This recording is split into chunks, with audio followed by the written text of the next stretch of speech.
originated as Armistice Day and marked the end of hostilities of World War I that occurred at the 11th hour on the 11th day of the 11th month.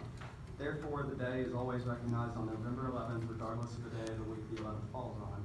In 1919, President Wilson commemorated the first Armistice Day with these words: "To us in America, the reflections of Armistice Day will be filled with solemn pride in the heroism of those who died in the country's service and with gratitude for its victory, both because of the thing from which it has freed us and because of the opportunity it has given America to show her sympathy with peace and justice in the councils of the nations."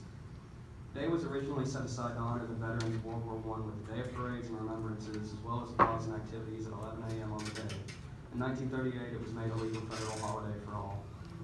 However, after World War II and the Korean War, Congress recognized the need to expand the meaning of the day to recognize all of our veterans and not just those of World War I. In 1954, the word armistice was replaced with veterans as a way to formally include all veterans of all American wars in the Day of Remembrance.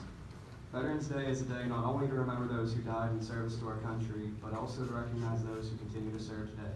Americans are encouraged to say thank you to those who fulfill this patriotic duty to maintain the freedoms of our country.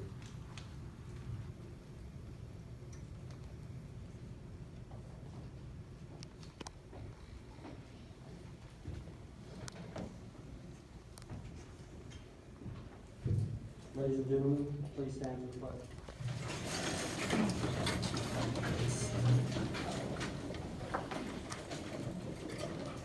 I pledge allegiance to the flag of the United States of America and to the republic for which it stands, one nation, under God, indivisible, with liberty and justice for all.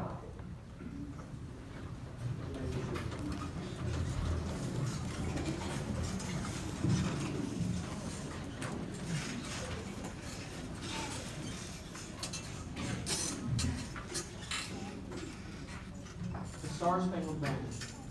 On September 14, 1814, U.S. soldiers at Baltimore's Fort McHenry raised a huge flag to celebrate a crucial victory over British forces during the War of 1812.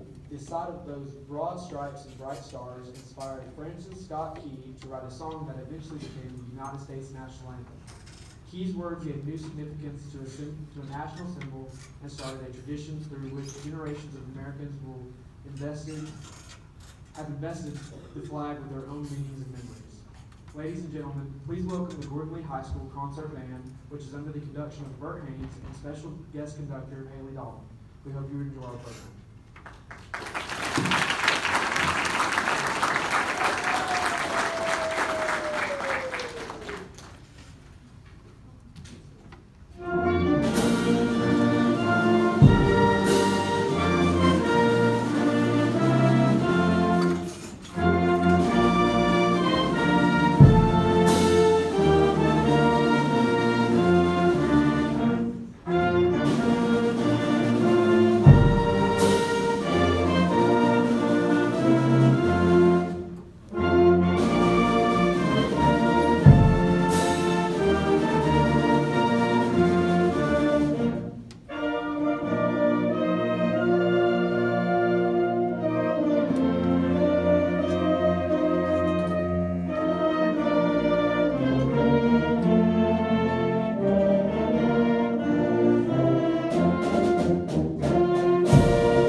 song, America the Beautiful, was based on a poem written by the professor, poet, and writer Catherine Lee Bates during an 1893 trip to Colorado Springs, Colorado. When she got to the top of Pikes Peak, the view was so beautiful that it inspired her to write, "All the wonder of America seemed displayed there, like the sea, like expanse." The poem that Bates wrote first appeared in the print in the Congregationalist, a weekly journal, on July 4th, 1895. Within a few months, it was set to music by Silas G. Pratt. Bates revised the song in 1904 after receiving many requests to use the song in publications and special services. An additional change was made to the wording of the third verse in 1913 to give us the version we know today. The song is considered by some to be the country's unofficial national anthem. The first verse of the poem is as follows. O beautiful for spacious skies, for amber waves of grain, for purple mountains' majesties above the fruited plain. America, America, God shed his grace on thee, and crown thy good with brotherhood from sea to shining sea.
Alright, now we're good. Tonight we honor the men and women of our armed forces, past and present, who have served our country in peace and war. This arrangement includes all 5 branches of the armed forces: Army, Marines, Navy, Air Force, and Coast Guard. Veterans, we ask that you allow us to honor you tonight by standing when you hear the song of your branch of service.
Coast Guard.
Okay, here's a poem, Veterans Day by Cheryl Dyson.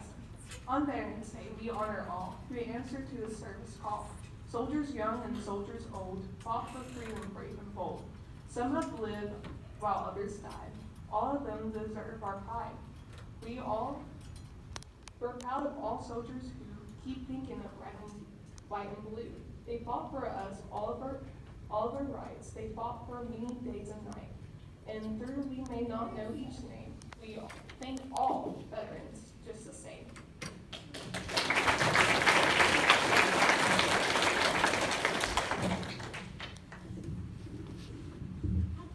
The following is an excerpt from Frederick Fennell. American Sweet, first published in 1929, is as happy a piece of music as I know. Fillmore dedicated it to all of us, and he meant it. It forms 1/3 of the great triad of marches that are the basis of our patriotic inspiration and this positive and traditional source of such an elusive personal ingredient.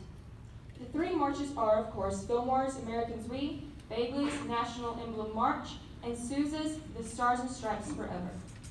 Americans We teams with his other great march, his Honor March, to represent Henry Fillmore to all of those people he so sincerely wished to make happy with his music.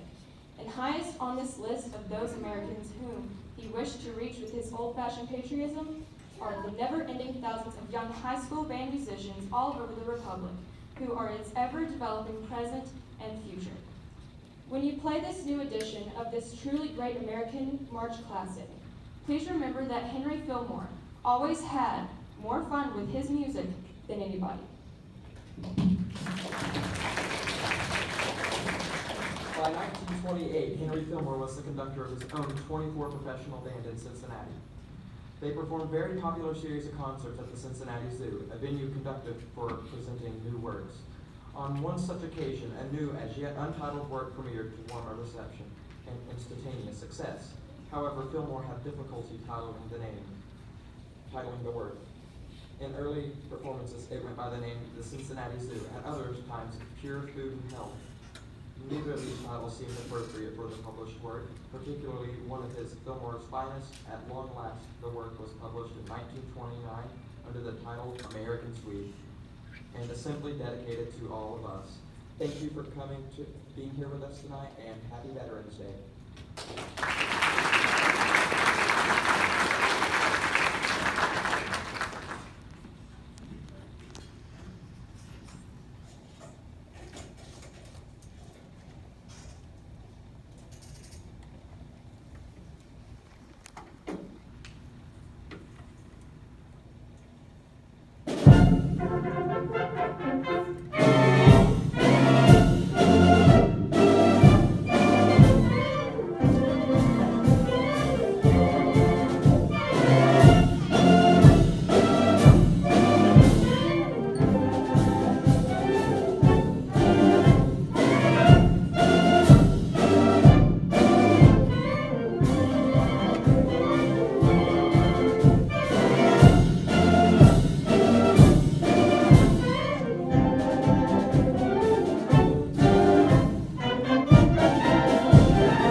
very much. We very much appreciate you being here tonight. God bless. Have a very good rest of your night. Thank you, guys.